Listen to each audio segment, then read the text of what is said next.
सीता मैया का अपमान किया है, उसकी जवाबदेही उन पर बनती है। कट्टा, बंदूक, तमंचा, कनपटी उनके पद। मोदी सरकार ने ये कहा था कि सीता मैया सीतामढ़ी में पैदा हुई, भारत में इसके कोई अधिकृत पुख्ता सबूत नहीं।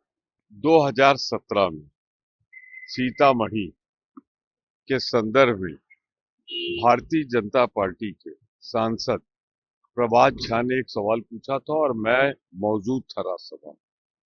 प्रधानमंत्री मोदी ने साफ कहा था, उनकी सरकार की तरफ से सांस्कृतिक कार्य मंत्रालय का लिखित जवाब था जिस पर मैंने भी प्रत्युत्तर पूछा था। भारत सरकार, मोदी सरकार ने ये कहा था कि सीता मैया सीतामढ़ी में पैदा हुई, भारत में इसके कोई अधिकृत पुख्ता सबूत नहीं। मैंने तारीख दे दी, लिखित सवाल दे दी। तो मोदी जी पहले सीतामढ़ी गए हैं, वहां की जनता से क्षमा मांगे और ये बताएं कि भगवान राम का मंदिर का जब उद्घाटन हो रहा था तो वहां सीता मैया की तरफ से जो नेपाल से लोग बुलाए गए कि वो वहां जन्मी थी। तो जो बिहार का अपमान उन्होंने किया है, सीता मैया का अपमान किया है, उसकी जवाबदेही उन पर बनती है और वो क्षमा मांगे।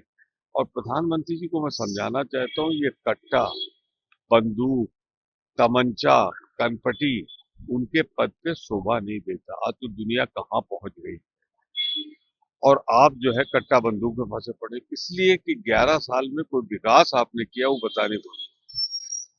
20 साल में एनडीए की सरकार ने कोई विकास किया है वो बता नहीं सकती।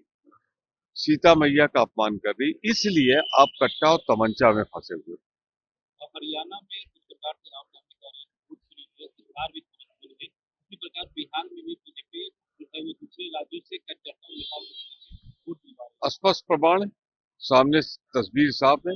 उन्होंने बहुत कुछ किया है, लेकिन मैं दावे से कह रहा हूं कि पहले राउंड में जो 122 जगहों पे चुनाव हुआ उनमें 75 से 80 सीटें गठबंधन को मिल गई।